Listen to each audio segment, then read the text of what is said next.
And now we begin with breaking news from the capital of Nigeria, Abuja, where unknown number of soldiers were said to have been killed on Thursday night by Boko Haram terrorists who stormed an army checkpoint around Zuma Rock, the border between the FCT and Niger State.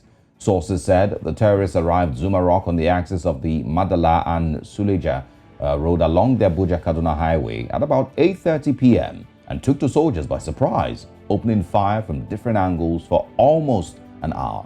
The bandits, who were said to be in several motorbikes, reportedly attacked some villages and shops in Madalla and carried foodstuffs on their motorbikes before bolting. Following the retreat of the terrorists, more troops and equipment from the army base in Zuma Barracks were deployed for reinforcement to the scene. This is an amateur video obtained from what seems to be the scene of the attack, and it's quite sad to be reporting this. We have a video. Let's take a look at it. Madalla Express now. I'm on top of the express and there's nobody moving. Everywhere just stands still. I don't really know what is going on. Everybody is just stranded. Please, Ordinary Ahmed, come to our rescue.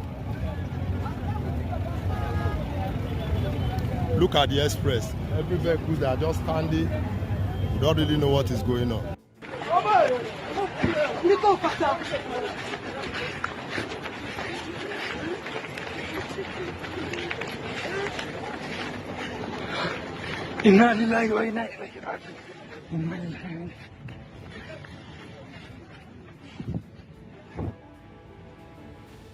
This is very heartbreaking to see. I mean, we've battled insecurity for a while now. And I remember we had a guest on the show who told us that we should expect an increase and after a while to plateau because, of course, we're inching up or gearing up towards 2023 elections. But I shudder to think of it getting any worse than this. Like, how bad can it get? It's been the past few weeks, one story after the past few months. It's like we haven't had a break. Yeah. One story after another. We're trying to recover from one and then there's another one.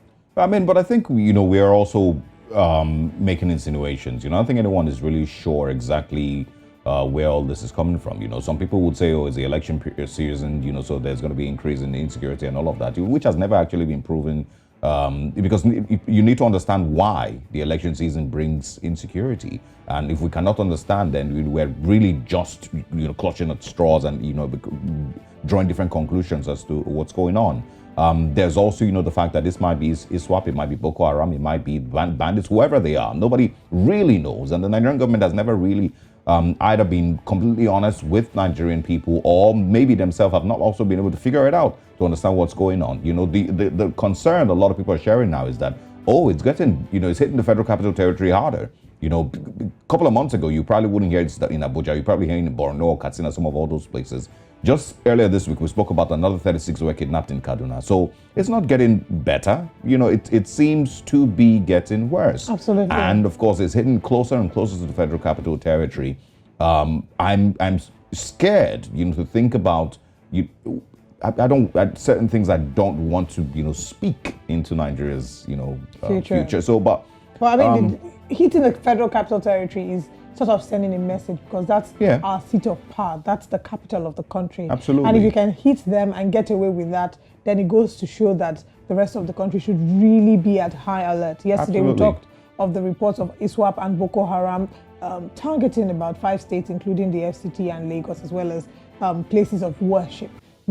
Something needs to be done, which is why we circle back again to the conversation of giving the president a deadline, an ultimatum, to fix insecurity in 6 weeks or resign, even though I do not hold enough hope that would really make as much impact as we want. It wouldn't. There's no need. But I think it's just important, that we get to understand whether we are. The same thing, asked about climate change. Is it too late for Nigeria, or are we still capable of dealing with this? The insecurity challenges that we're dealing with. Are we going to be able to get an honest government that really understands what's at stake and will put its foot on the ground and deal with it?